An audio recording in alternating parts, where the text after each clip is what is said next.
We'll get started here with EJ Smith and then John McMullen. Hey, James. Slay was just on here kind of talking about the fact that you guys have already developed a friendship that's going to last like beyond your playing days.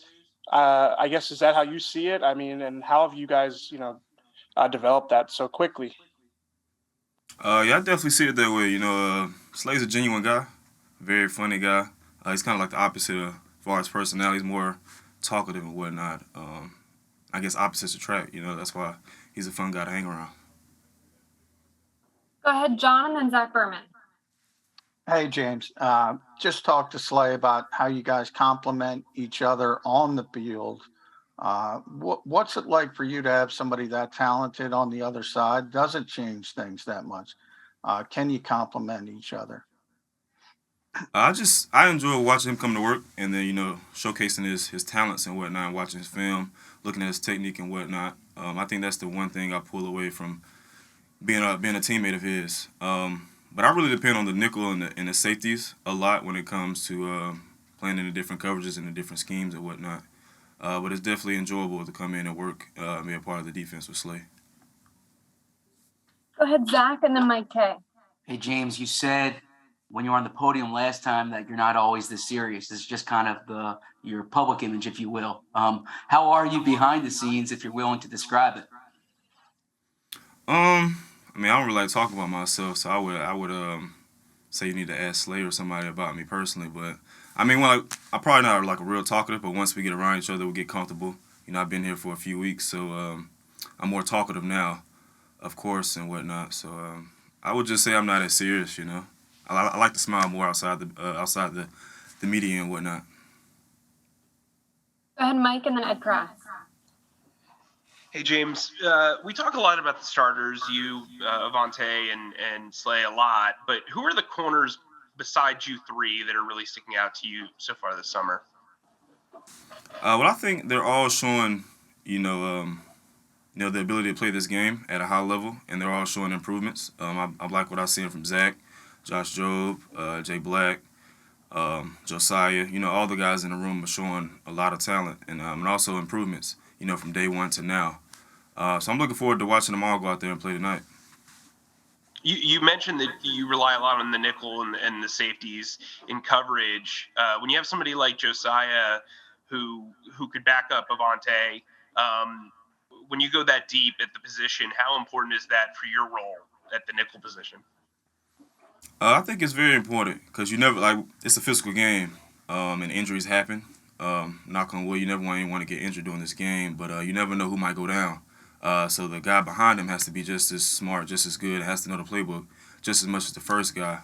But Josiah, he does a good job when he comes in. He's very smart. You can already tell he knows a lot about the game. So it's very important for him to be as versatile as the first guy. Go ahead, Ed, and then Dave. Yeah, hey, James. I know it's just a practice, but you're going over to the link first time, wearing, the Eagles colors, and you mentioned the fans and how you were pretty pumped when you signed here to play in front of them. So what are your feelings going into tonight's practice over there? I'm excited about it. Like you said, it's my first time being in front of the fans in the Eagles jersey. So I'm just excited to see the atmosphere and be in the stadium. I haven't been in like a stadium since last year. Just excited about it, to be honest with you. All right, we'll take two more here. So go ahead, Dave, and then Bo. Hey, James, is it a benefit to have different types of receivers on this team to go against every day in practice? Yeah, it's definitely a benefit. Of course, you got your physical guys, and then you got your fast guys, your quicker guys. So it helps you hone in on your craft. And also, I'm able to strategize a little bit more against who I'm going against, so it makes me think more when I'm on the field and when I line up.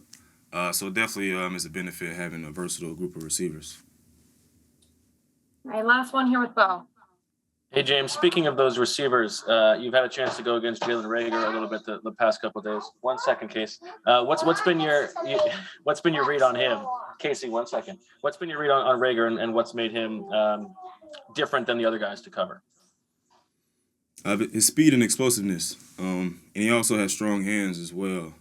So you have to, me being a guy that doesn't really rely on my speed, I really rely on my physicalness and also my mindset, like my knowledge of the game. I have to try to strategize against him when I go up to the line because I know he can beat you over the top. So I would say his speed really separates him. Technical difficulty, so. James, we were having some audio issues right there, so we might have you repeat your answer. Hold on one sec.